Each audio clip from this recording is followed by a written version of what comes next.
We have two interviewees here, Alma and Farouk, and I will ask them about their experiences in living, in terms of living in a foreign country. So guys, first of all, please introduce yourself quickly. May I start?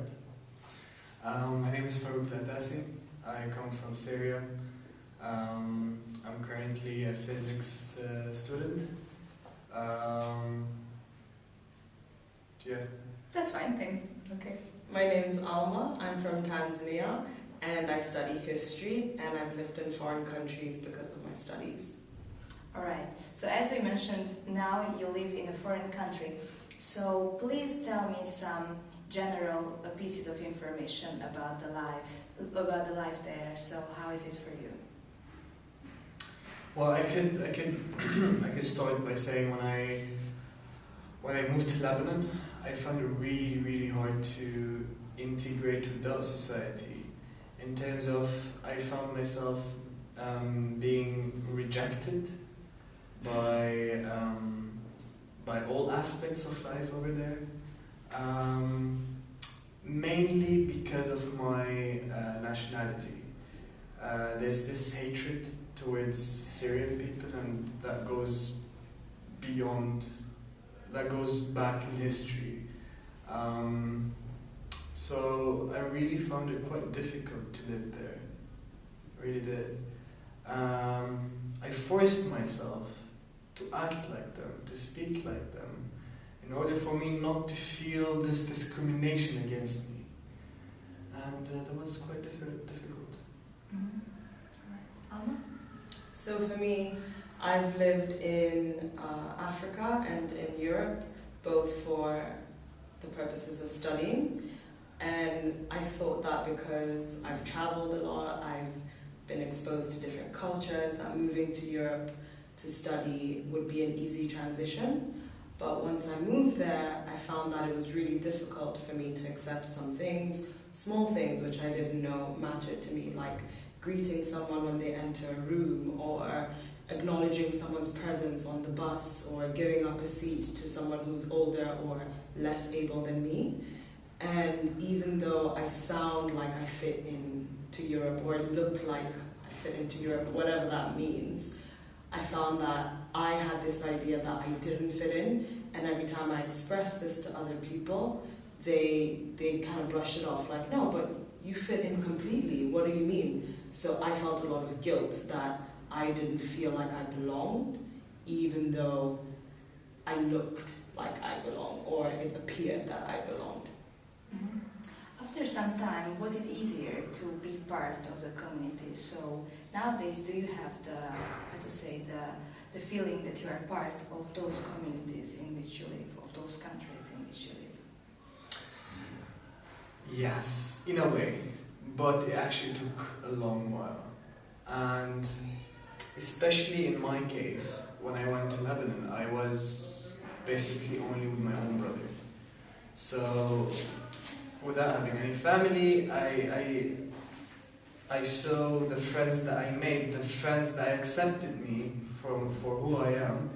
I saw them as family, and therefore they made my process of living there much easier. But of course that took time, that took ages. I lived there for 4 or 5 years, and not until the last end that I actually felt I kind of belonged to that country. But it wasn't easy at all. Mm-hmm. So for me, because I live in a major city in Europe, I don't think I would ever completely feel the way that I feel at home with my family and friends that I've known for years. And so it became a question of making my own community, which was something that I didn't think I would have to do in the beginning when I first moved to a foreign country. But once you realize that community is something that you can make and you can choose, that's when I was able to feel more comfortable and to feel like I belong. Not because I fit into this culture or society that already existed, but because I chose to create my own. Mm-hmm. What kind of piece of advice would you give to people who are going to move to a foreign country? That's a difficult question, because each person has got a different point of view for that for that point, but I think never let go your own culture, because it is very crucial that you need to keep that. That's you. That's your diamond, your culture. But at the same time, I also believe that you should put some effort into trying to fit in, to trying to integrate, because otherwise, if you show the host, the people of the country, the citizen of the country, that you are not willing to integrate, then they will start saying, oh, why did they come here? Why did we host them if they're not going to live by our laws, by our values and norms, and blah, blah, blah. So that's why I think just be patient, don't panic, you'll get there, and don't lose your true identity. Just add on it. I would say let yourself feel what you need to feel. A lot of my difficulties in first moving to a foreign country were mostly self-inflicted, because I felt that I didn't have the right friends, or I wasn't doing the right activities, or I wasn't doing the things that I was supposed to be doing. And when you decide that, okay, I miss home, let yourself miss home, and try and phone a friend, try and write down how you feel, read a book, watch a movie, do something that makes you feel good about yourself, but don't deny that feeling that you have, because once you accept it, then you can understand it better, and then you can find a solution. And I would also say that you don't have to fit into this perfect idea of what it is to be a foreign citizen in this new country that you're going to live in. It's more about who you are, and at the end of the day, people are humans, and if you find people who are like-minded, even if they're not from the same culture or background as you, you'll be surprised at the kind of community that you can end up having. All right.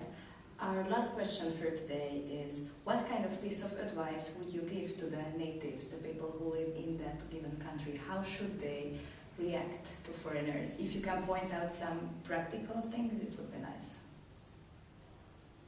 So I can start by answering this. I wish that the natives of the foreign countries that I've lived in would approach me more. A lot of the times, a lot of pressure is put on new citizens or foreigners in the country to make that effort. And even though it is up to us as people living in foreign countries to go out there, it is also up to people to reach back. And it's not a one-sided thing. It has to work both ways. So to reach out to people, if you see someone sitting alone, sit next to them in the cafeteria, or if you see someone on the street looking confused, asking them if they need help. Too often we think that we live in our individual bubbles and we're not humans who need connection and need each other. So as a native, I would say, reach out to foreigners, don't be scared of them, don't have any hostile feelings towards them. And again, if you do, accept that feeling and examine it and understand why you feel fear or, distrust of this other person, and then see how to work on that. But ultimately, to just reach out and try and have a human connection. Yeah, I must agree with her.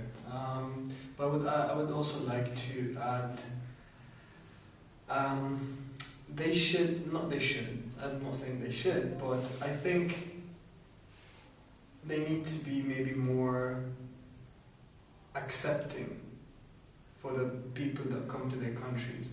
In terms of, there's a lot of refugees who come to the country, and problem is that they were forced out of their homes, they were forced out of their countries, and it is a hard experience. It is very hard. So maybe if they somehow put themselves in their shoes, in other people's shoes, they could actually get the full image out of it. I mean, even for students, someone who comes from South Africa and studying or Tanzania, or from Latin America and going to Europe, that's a big change. It's not easy. So maybe just be more acceptable for the foreigners who are coming, and just try to think the way they think, try to feel the way they feel, you know, and ultimately they will understand if they actually do that. They will understand. Thanks a lot for the conversation.